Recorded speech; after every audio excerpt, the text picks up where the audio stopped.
Hi, അയിനുവാണേ. ഇന്ന് രാവിലെ എഴുന്നേറ്റ് അച്ഛടെ കൂടെ കുറേ നേരം വർത്താനം പറഞ്ഞിരിക്കായിരുന്നു. അപ്പോഴാണ് അച്ഛൻ പറയുന്നത് കാലുമ്പലും കൈമ്പലൊക്കെ കുറേ നഖം വളർന്നിട്ടുണ്ടല്ലോന്ന്. കഥയൊക്കെ പറഞ്ഞിരിക്കുന്ന നേരം കൊണ്ട് എന്നെ പറ്റിച്ച് അച്ഛൻ കൈമത്തെയും കാലുമത്തെയും നെഗമൊക്കെ വെട്ടി തന്നുട്ടോ. അച്ഛയും പിന്നെ അച്ഛൻ്റെ ഒരു കൂട്ടുകാരനുണ്ട്, ചാച്ചയും കൂടിയാണ് എന്റെ നെഗം എപ്പോഴും എനിക്ക് ഒഫീഷ്യലി വെട്ടിത്തരുന്ന ആൾക്കാര്. അമ്മയ്ക്ക് ഇന്ന് എറണാകുളം വരെ പോകേണ്ട ആവശ്യമുണ്ടായിരുന്നു. കഴിഞ്ഞൊരു വീഡിയോയില് അമ്മ പറഞ്ഞിട്ടുണ്ടായിരുന്നു ഒരു ബേബി സ്റ്റോറിൽ പോയിട്ട് ഞങ്ങൾക്ക് പറ്റിയ നഖം വെട്ടി വാങ്ങിയ കഥയൊക്കെ. ഇതാണ് കേട്ടോ ആ നെയിൽ കട്ടർ. ഇപ്പൊ അമ്മ കാണിക്കുന്നതെന്ന് പറഞ്ഞിട്ടുണ്ടെങ്കിൽ അമ്മ ഓൺലൈനായിട്ട് വാങ്ങിയിട്ടുണ്ടായിരുന്നതാ. ഏറ്റവും ആദ്യം വാങ്ങിയിട്ടുണ്ടായിരുന്നത് ഈ ഒരു നെയിൽ കട്ടറാണ്. എല്ലാവരും യൂസ് ചെയ്യുന്ന പോലത്തെ നെയിൽ കട്ടർ തന്നെയാണ്, പക്ഷേ ഇത് കുട്ടികൾക്കായിട്ടുള്ളത് കൊണ്ട് ഇത് ചെറുതാണ്. കൈ മുറിയാതിരിക്കാനും പ്രത്യേകം ഒരു സുരക്ഷ ഉണ്ടാവാൻ വേണ്ടിയിട്ടും അതിനകത്ത് വേറൊരു ക്ലിപ്പ് കൂടി ആഡഡ് ആണ് കേട്ടോ.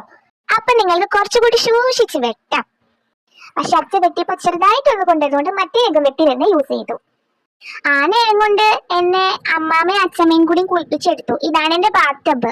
ഞങ്ങൾ നിങ്ങളുടെ കയ്യിൽ സ്ലിപ്പായി ഒന്നും പോവില്ല. സാധാരണ കുളിപ്പിക്കുമ്പോൾ ഉണ്ടാവാറുള്ള കരച്ചിലും ഉണ്ടാവില്ല. കളിക്കാൻ രസമാണ്. എന്നെയും കൂട്ടുകാരും ഒറ്റയ്ക്ക് എറണാകുളത്ത് പോയി വന്നതിന് ഞാൻ അമ്മയോട് പിണക്കായിരുന്നു. ആ പിണക്കം മാറ്റാൻ വേണ്ടിയിട്ട് അമ്മ എന്നെയും കൊണ്ട് ഒരു ട്രിപ്പ് പോയി. ഞാനും അമ്മയും അച്ഛമ്മയും കൂടിയാണ് ട്രിപ്പ് പോയത്, വേറെ എവിടെയല്ല.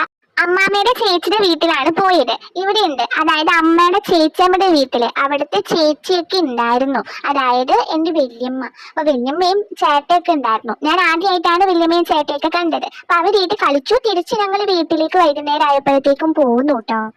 ട്രിപ്പൊക്കെ പോയെങ്കിലും ഞാൻ അമ്മയോട് കുറച്ചേരം കൂടി ഒരു പിണക്കൊക്കെ അഭിനയിച്ച് കാണിച്ചു. പിന്നെ നല്ല മഴയായിരുന്നു വൈകുന്നേരം ആയപ്പോഴേ.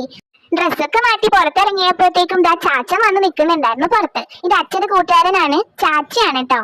വെറുതെ നിൽക്കല്ലേ, ചാച്ചക്കും കൊടുത്തൊരു പണി. നിങ്ങൾക്ക് എന്നെയും എൻ്റെ അമ്മയും എൻ്റെ ഫാമിലിയും ഇഷ്ടപ്പെട്ടിട്ടുണ്ടെങ്കിൽ ഞങ്ങളെ വീഡിയോ സപ്പോർട്ട് ചെയ്യണേ.